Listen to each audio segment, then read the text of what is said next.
Sur les routes de l'Alliance, ta lumière nous conduit. Nous marchons plein d'espérance. Tu nous mènes vers la vie.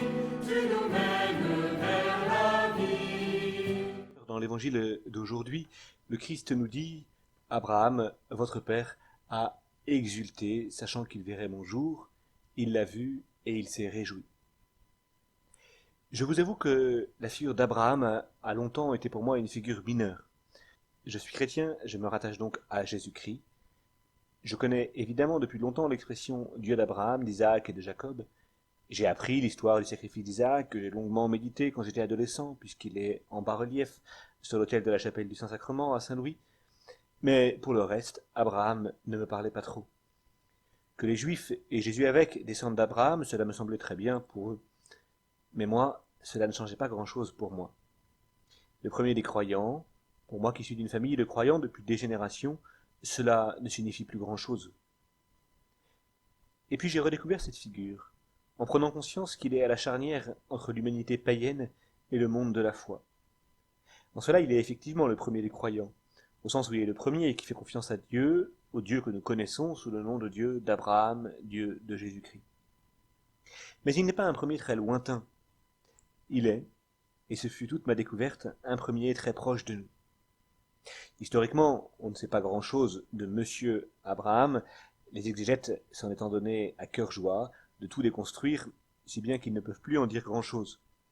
En revanche, il reste qu'il y a environ 4000 ans, au Moyen-Orient, du côté de l'Empire sumérien, un clan choisit de quitter la civilisation sumérienne pour suivre une intuition religieuse. Ce clan se rattachera à la figure d'Abraham. 4000 ans, c'est tout proche de nous. Quand on se rappelle que l'Homo sapiens, c'est-à-dire vous et moi, apparaît sur Terre il y a 200 000 ans. C'est-à-dire qu'il faut presque 200 millénaires entre l'apparition de l'humanité et le premier acte de foi en Dieu. 196 millénaires pour être précis. Ces 200 millénaires environ sont l'occasion de fonder les civilisations. L'homme commence par apprendre à parler, écrire, compter et faire du commerce. L'homme développe l'art. L'histoire d'Abraham arrive dans la Bible juste après celle de Babel, et ce n'est pas sans raison. Car Abraham est issu d'une des plus brillantes civilisations de l'Antiquité au Proche-Orient, celle-là même qui est à l'origine de la tour de Babel. Et Abraham fait un choix relativement étonnant.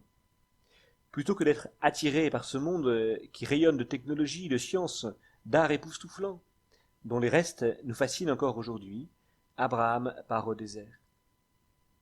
Ce n'est pas un mépris de la civilisation. Abraham n'est pas un ascète. Ce n'est pas Saint Jean-Baptiste. Abraham aime le monde dans lequel il vit. Il aime sa femme, son fils, son neveu. Il gère ses troupeaux, ses relations avec les peuples environnants. Bref, il vit dans le monde. Mais il a tourné le dos à Babel.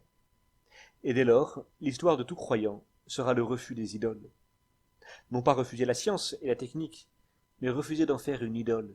Refuser de construire une nouvelle tour de Babel. Abraham consent à une fragilité existentielle. Sa vie repose sur Dieu et sur Dieu seul.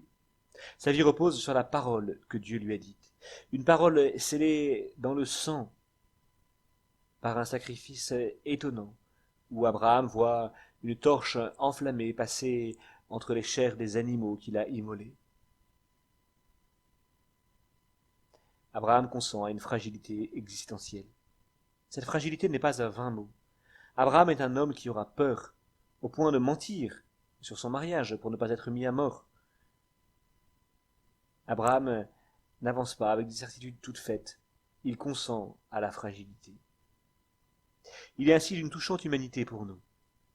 Il y a quelque chose de très charnel chez Abraham, de très humain, jusque dans le serment qu'il fait jurer à son serviteur d'aller chercher une épouse pour Isaac.